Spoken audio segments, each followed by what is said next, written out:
Everybody, welcome. All right, everybody. Um, I'm gonna be reacting to I invested TikTok's scariest surgeon, and I have to stop at the 10-minute mark because I don't even get paid for that. But I have to sign in with like my number, and I don't even have a number because I just got this iPad. If you've been on TikTok or Twitter lately, there's a chance you may have seen some viral facelift surgeries going around. But why exactly are they going viral? Well, let me just play two clips to show you.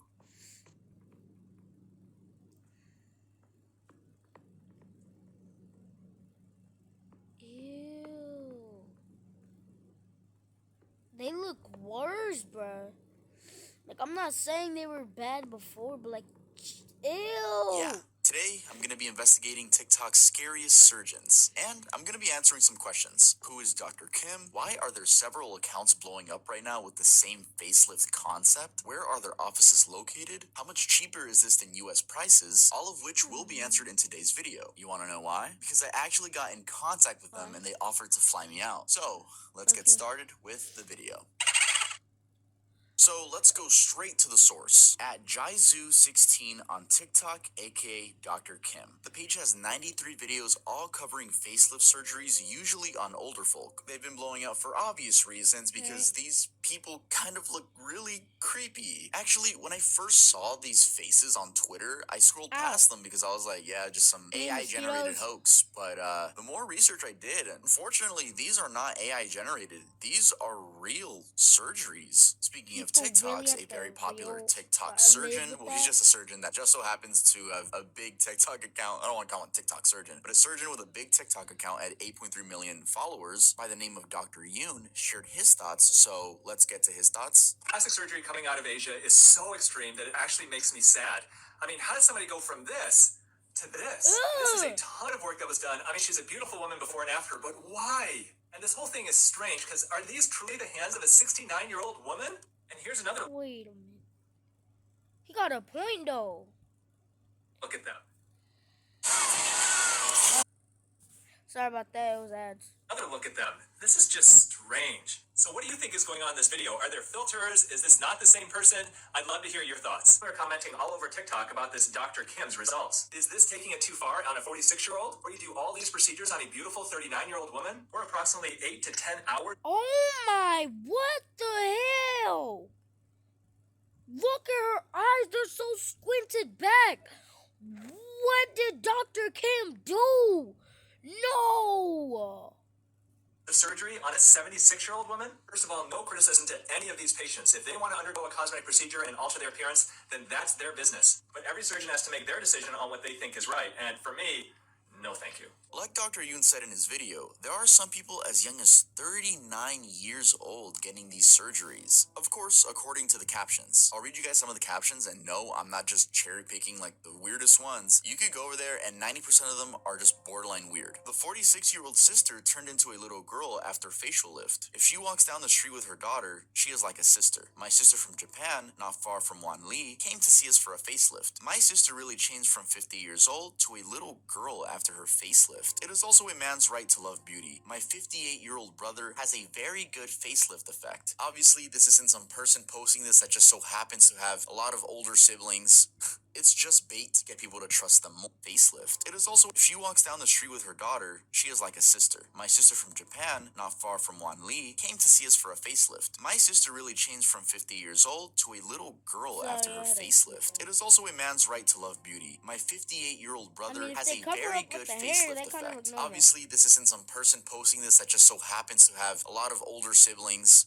It's just bait to get people to trust them more. And as much as they get thousands of comments expressing how horrible these surgeries are, the sad reality is some older people comment that they want these surgeries. Ayuda, yo quiero por favor, which just translates to help, I want this please. Parece que tiene 20 años, por Dios. ¿Cuánto cuesta un lift facial y cuello en Korea? Gracias. Follow me. So this one directly translates to, it looks like she's 20 years old. On God. Literally means on God. How much is the face and neck lift in Korea? Thank you. And another comment that just says yo quiero, which means I want. I have no idea why the comments I found of people admitting they want the procedure done are all in Spanish, but that doesn't make the situation any less scarier. These are still older people, mostly women, being brainwashed into not only getting a facelift surgery, but also that they should go to Dr. Kim if they're looking to get a facelift surgery. Look, if any older people are watching this video, I know I'm only 21, but I promise you, you're beautiful the way you are. You don't need a facelift, especially one by Dr. Kim, to feel confident. And if you do get surgery, please do your research on it. Don't just see a random TikTok and say, this is it. This is going to be my life-changing experience that I'll never be able to take back. This is very serious and permanent stuff, and I'm sure that that man that's being posted everywhere hates his life right now. Imagine the insecurity people already feel to get a facelift surgery, then it's botched, and then it's posted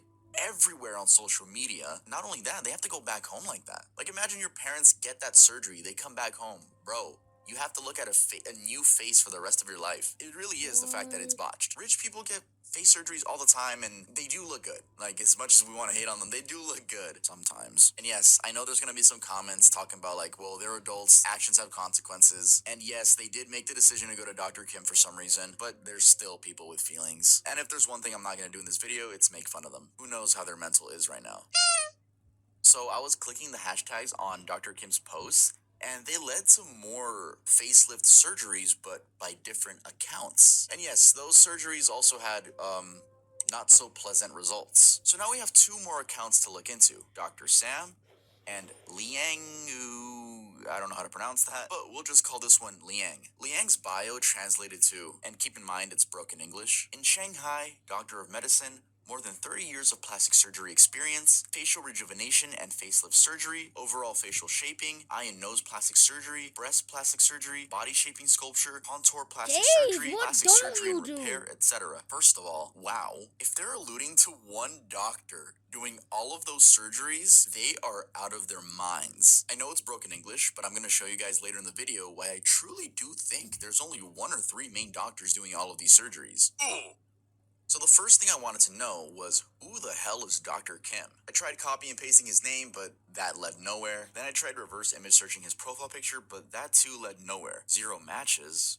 What? You'd think if he was using a fake picture, the stock image website wherever he got it from was gonna pop up, or wherever he stole the fake picture from. But 0 matches is really weird. Under that Chinese text is another text, which reads VX 187000601. VX is also known as WeChat and is a Chinese multi-purpose messaging, social media, and payment making app, which is why I posted on my Instagram story asking if someone could verify my WeChat account, because their verification system involves someone that has already had a WeChat account for over 6 months, and then they can let you in. So big thank you to everyone that was DMing me trying to verify my WeChat account, but you'll see later in the video why I didn't have to go with that. But if you guys do want to help with investigations for future videos, make sure to follow me on Instagram at my name is Tuv. I'd be asking for help there sometimes. So, Dr. Kim and Liang both have WhatsApp links in their bios, and they both lead to the same account, Jaizu-GJ. Jaizu, huh? The actual @ for the Dr. Kim account?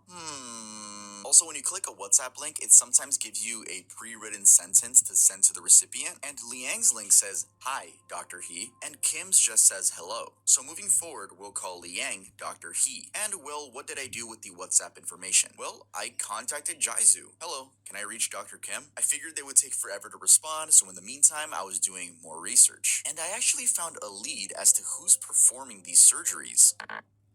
So I found yet another facelift account, but it wasn't your average facelift account. This one had a Facebook link, bingo, and the user was Deng Jaizu, aka Dr. L, and his Facebook cover picture already reveals a new character, Dr. Li Feng, huh? And me, which, yeah, it seems to match up with Dr. L. And what do their shirts say? If you zoom in, they clearly say Dr. Li Feng. And where are they located? Well, according to that Facebook profile, Shanghai, China. Okay, wow. That's a lot of new information. My guess at that moment, and it kind of still is, was that Dr. Li Feng was the main face surgeon. And Wait, where are guys, they look at located? this. Well, according to that Facebook profile, there's like- Shanghai, China. Okay, wow. That's a lot of new information. I have 21. You don't, you fucking liar. My guess at that moment, and it kind of still is, was that Dr. Li Feng was the main face surgeon. He has a company in Shanghai, China, with various assistants and employees, and uses TikTok as a form of promotion in hopes to get new customers to message him through WhatsApp and then flying them out to get the surgery. Does that make sense? Oh, looks like they responded on WhatsApp, and that was definitely not scripted. But yeah, let's read exactly. Alright, hit the 10-minute mark. Go subscribe to Tux. I love his scary videos.